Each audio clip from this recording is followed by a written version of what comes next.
नवम स्कंद के समापन में श्री सुखदेव गोस्वामी पाद जी ने संपूर्ण कृष्ण लीला को 2 श्लोकों में और श्री बलदेव प्रभु की महिमा को 1 श्लोक में कह के कुल 3 श्लोकों में कृष्ण लीला का समापन कर दिया।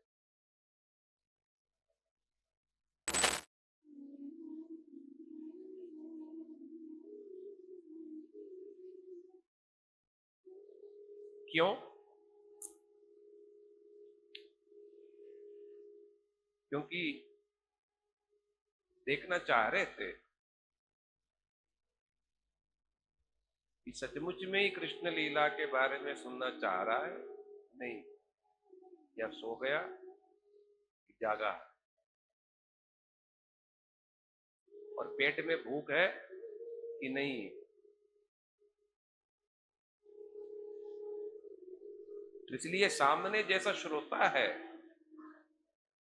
वक्ता को भी वैसे ही कहने को प्रेरणा मिलता है। गुरु महाराज बार बार ये बात कहते थे, गाय दूध देती, बात ठीक है, देती। कब देती? कब देती है? जब बछड़े हो गए तब। बछड़े पास में मत लाओ और दूध काढ़ो, दूध देगी नहीं, निकलेगा ही नहीं। ठीक वैसे ही जैसे श्रोता है वैसे वक्ता कथा सामने रखते हैं। तो गुरु महाराज जी बार बार ये बात कहते हैं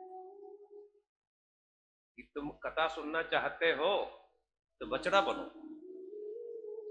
कहना नहीं पड़ेगा तुमको, देख के ही, तुम्हारा चेहरा देख के ही स्वाभाविक रूप से कथा ही फिर निकले।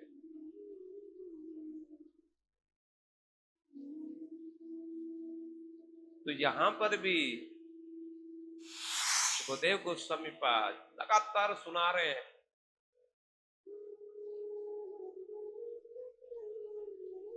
ये जो भागवत है,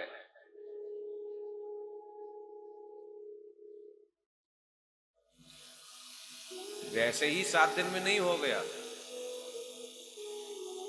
पूरे दिन पूरी रात सब बैठे,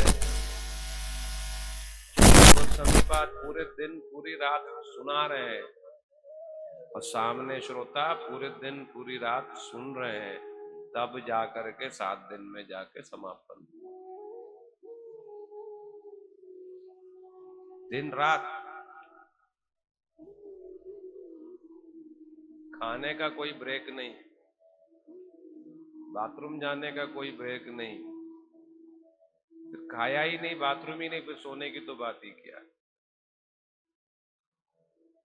तो बिल्कुल प्राकृतिक दृश्य, पीछे गंगा जी बह रही हैं और बहुत बड़े वट वृक्ष के नीचे बैठे हुए हैं छाया में। और कितने लोग कितने, 1-2 नहीं, या कल जैसे भीड़ आया तो हम एकदम से हो गए, ये तो कुछ भी नहीं। कल जितना भीड़ आया इसका 90 टाइम, लगभग 70-80-90 हजार लोग थे लगभग, बहुत सारे ऋषि मुनिजन। तो बताओ इतने सारे लोग सुन कैसे रहे? अच्छा, मैंने ये देखा जब माइक नहीं होता है सब चुप रहते हैं, जब माइक रहता फिर पड़ा मतलब तो कुछ न कुछ बोलते रहना। महिलाओं को सबसे ज्यादा चपड़ कुछ न कुछ,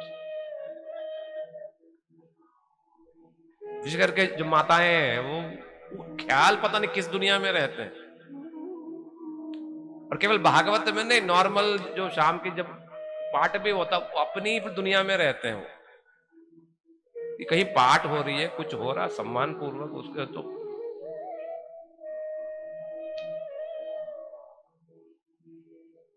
किंतु जब माइक नहीं है, चुपचाप सुन रहे, चुपचाप एक एक शब्द कान में जा रहा। तो सुखदेव गोस्वामी पाद परीक्षा ले रहे हैं कि सचमुच में ही सुन रहे हैं क्या। तो ये सुन करके जी परीक्षित महाराज जी दुखी हुए और दशम स्कंद यहां से प्रारंभ होता है। ये दशम स्कंद ही भागवत का मूल प्राण है, अर्थात कृष्ण की लीला ही इस भागवत का मुख्य प्रसंग है। अर्थात सुखदेव गोस्वामी पाद कृष्ण कथा ही कहना चाहते थे, किंतु उस कृष्ण कथा को समझने के लिए कुछ भूमिका बांधनी थी। उस भूमिका स्वरूप 9 स्कंद बताया, मतलब 9 स्कंद का भागवत।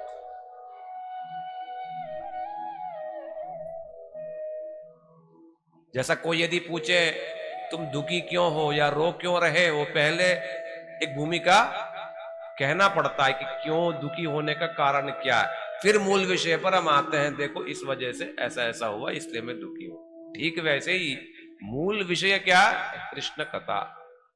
अब उस कृष्ण कथा को समझने के लिए ये 9 स्कंद की बातें, भक्तों की बातें, जो चरित्र की बातें, वैराग्य की बातें, भक्ति की बातें, तरह तरह की शुद्ध भक्ति की बातें, ये सब बातें किया गया।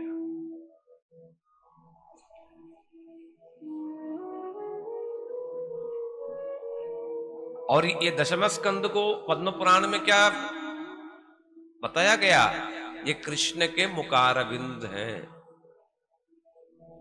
चेहरा है, मंद मंद मुस्कान, बड़ा शीतल, कैसा, कमल के पुष्प के समान शीतल।